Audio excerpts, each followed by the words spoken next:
this time, please. You do just 1 minute. It's just 1 minute. Let's go. My head, my shoulder, my knees, my toes, my head, my shoulder, my knees, my head, my shoulder, my knees, my toes. Then I can farm. Without your head, your heels, your shoulder, how do you farm? But it's, have you forgotten that that one is traditional farming? Now we want to go into what? Precision farming, drone farming, everything mechanization. We want to do vertical, hydroponics, waterponics, hydro, whatever they are saying. Everything is too edgy. Me, I don't understand. But aerotronics, that's aerotronics. So now, let us quickly do that one simple exercise. At least for now, me, I don't have money to buy drone. I will still be using my what? My rod and cutlass. So let's quickly use that minute to exercise our back, our waist, our daddy. Some of them cannot move their waist again. Ah, it's a pity. Yeah, I can see Prof. Prof is not moving his waist. Hey, oh yeah now. Let's go. Let's go there. Let's go there. Okay now. Whine. Ah, Prof, you are not whining. No. Hey. See all these students. You are not whining anything. Whine something, my friend. Whine it. What have you done? Thank you very much. Give yourselves a round of applause. So thank you. Now we will moving to our first guest speaker. He's around with his team. Powerful. He came with heavy team members. I don't understand though. I was afraid when I saw him with the team members I came with. I hope they will not explode this whole place today. But precision agriculture, led by Dr. O.I. Adebisi, when he came with two other powerful people.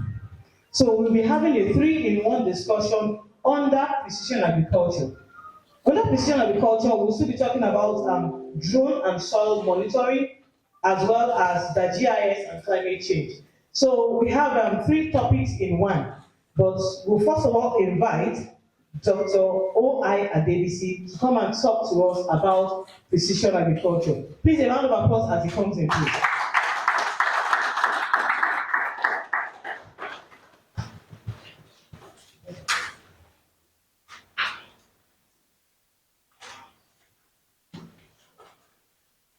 Good morning, everyone. Standing on the existing protocol. My name is Dr. O.I. Adebisi, Electronics Engineering Department. I'm to speak on the topic precision agriculture. And on this particular topic, I'm having about 5 other subtopics or sub-courses under. And number 1 of that is Introduction to Precision Farming, Drones for Agricultural Mapping, then the GIS, that's Geographical Information System, for Spatial Data Management, then Soil Monitoring and Climate Analysis and Forecasting. Looking at these 5 sub-topics, about 2 of these aspects, they are application specific. And that's why I'm here with other 2 colleagues that will be talking on this aspect, especially on the aspect of drone and how it is being used for soil monitoring. And to do that, I would like Dr. Eso Oweye to stand up for recognition. He will be the one doing justice to that. Then for the other part, that one will be on the GIS, Geographical Information System, with climate change. To discuss that is Dr. Tolulope Erisho. Just to let us know, Dr. Eso Oweye is from Mechatronics Engineering. He's an expert in robotics and automation engineering, while Dr. Tolulope Erisho is from the same department as myself. She's a communication engineer, and she's the one that will be talking in terms of the Geographical Information System. Now, to my part, precision agriculture, the future of smart farming. Globally, it is no more a news that farmers generally, they are under intense pressure to make food available. And what is bringing about this issue of pressure is no other than climate change and population growth. What has been the consequence of climate change on agricultural production. There is always a shift in global weather pattern.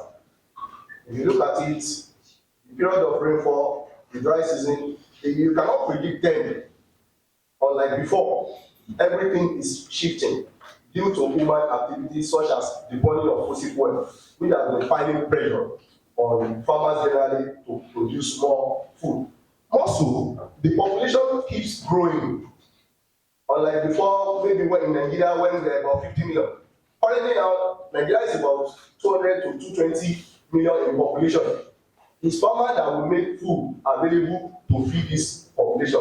This is also piling a pressure on farmer. As a result, farmers need to adjust, to adopt technologies that can aid agricultural productivity, as it is being done in several other countries of the world.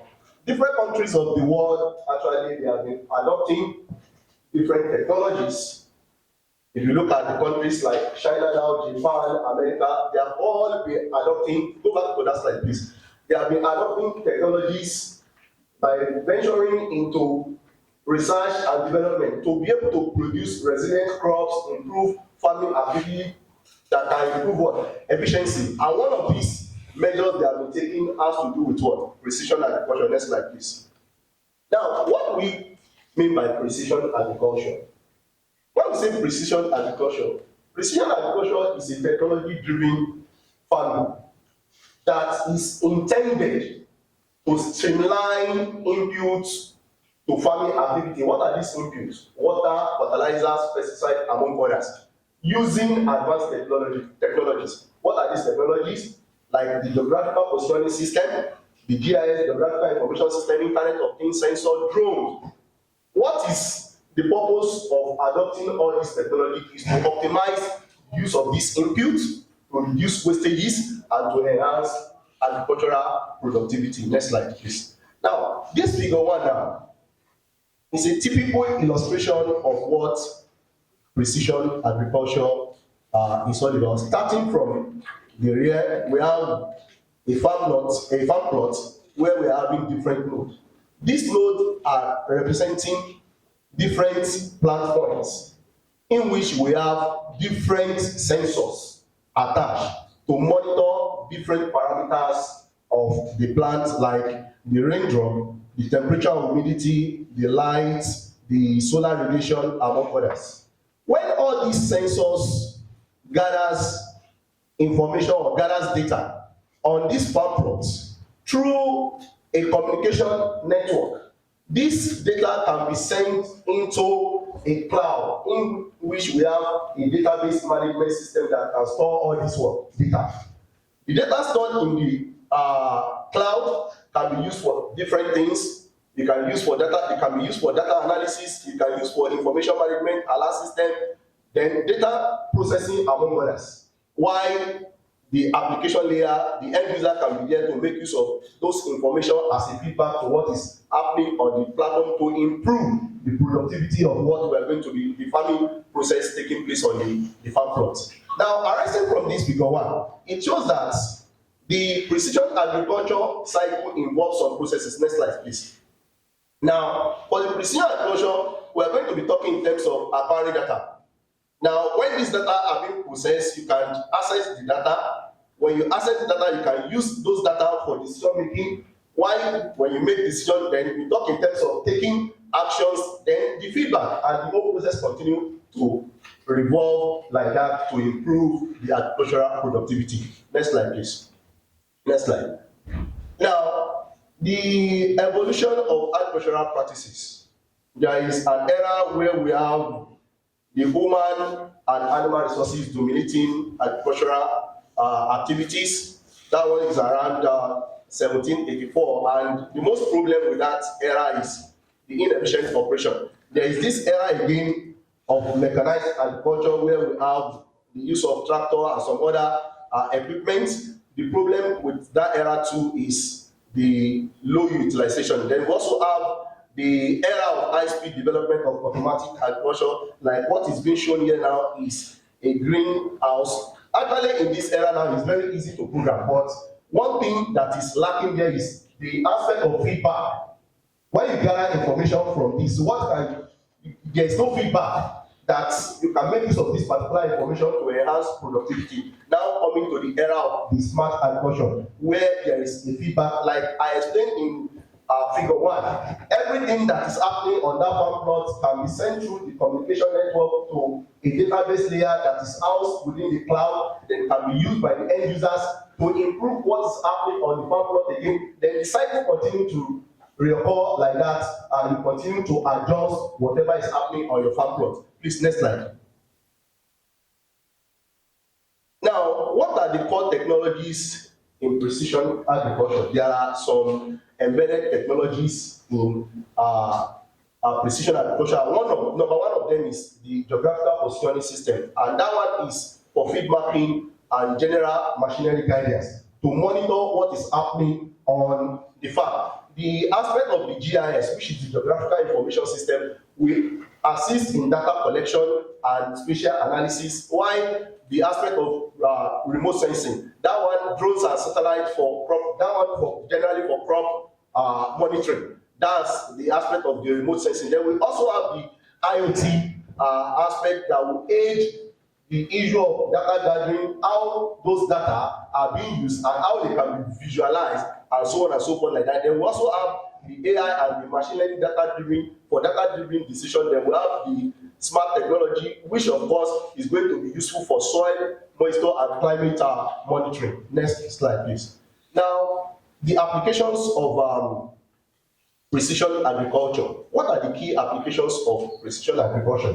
Number one thing that technology can be used for is the water monitoring on the farmland. Then you can talk about the soil monitoring as well. You can also use it to monitor the climate condition on the plot. Then when you're also talking in terms of the pest and disease monitoring, the precision agriculture can also aid in all these areas. Aside this application, there is also services that can be rendered with this precision agriculture, talking in terms of the irrigation, fertilization. You can also talk in terms of the soil analysis, preparation, and the yield condition.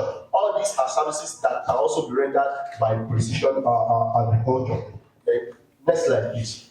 Now, the key benefit of precision agriculture, when the inputs to farm activity is being streamlined, you use the right amount of seed, you use the right amount of fertilizers, the pesticides are well monitored, you are monitoring the condition. What all this will bring is improved yield, and the quality of crop you want to be producing will also be increased. Then, by adopting precision agriculture, you can also avoid wastages. When you avoid wastages, you also prevent resource wastage, as in terms of cost, the economic aspect of it. Then, also the environmental concern. The whole place, for instance, now the issue of pesticide, you will not just continue to litter all the ground with pesticide that can also affect the soil that is on which the plants are being grown. Then another thing that precision agriculture will also offer us is what? Enhanced decision making, because already whatever you are planting on your farm plots, you are gathering information, you are gathering data that can be used for analysis that you now use to, look at what has happened previously, and you can use that to enhance what is going to happen in future. Then the last thing is, when you embrace precision agriculture, there will be improved yield and sustainability. Now, please, next slide, please. Now, I'm talking here as an electrical engineering person. You might be wondering that this field of precision agriculture engineer, they are not farmers now, so we are supposed to be talking about farmers. For this precision agriculture, without the input from engineer, the program can never be successful, because what happens there is that the technology that is going to be adopted in this precision agriculture, talk in terms of sensor, the IoT, the robotic drone, GIS, and some other things there, they are going to be developed, implemented, and maintained by engineers. So without input from engineer, how will the program be successful? So engineer has some roles to play. Next slide. So for instance, now we have the agricultural and biosystem engineer. They are the one to design the farm machineries, equipment for variable rate application.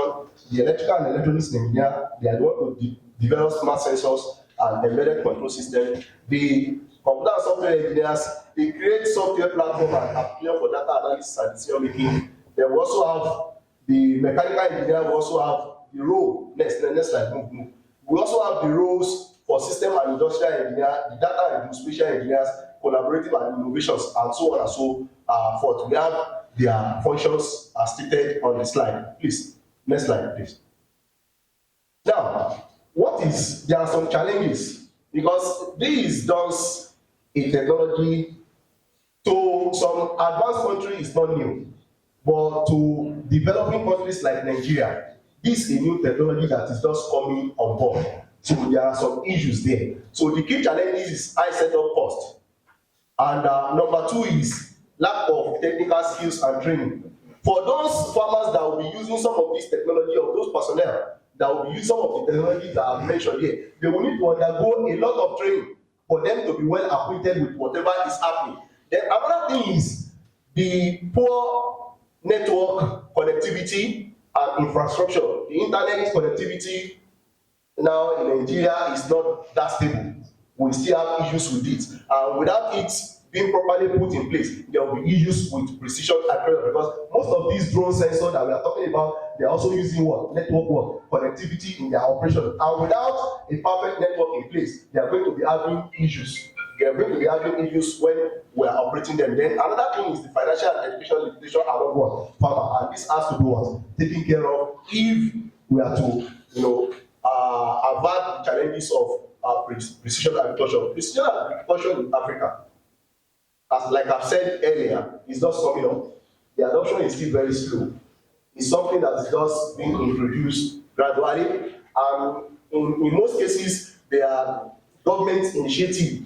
You understand? An individual cannot just go into this because of the cost issue involved. Then another thing is this, though this is just the positive side of the precision agriculture, it has potential to improve the food security and export. But the key challenges still remains what? Funding, education, and infrastructure. Yes, conclusion. Precision agriculture is the way to go as it transforms farming by enhancing productivity, sustainability, and data-driven decision-making, ensuring food security for future generation. Next slide. These are some of the references I've used in the preparation of the work. Next slide. Thank you for listening.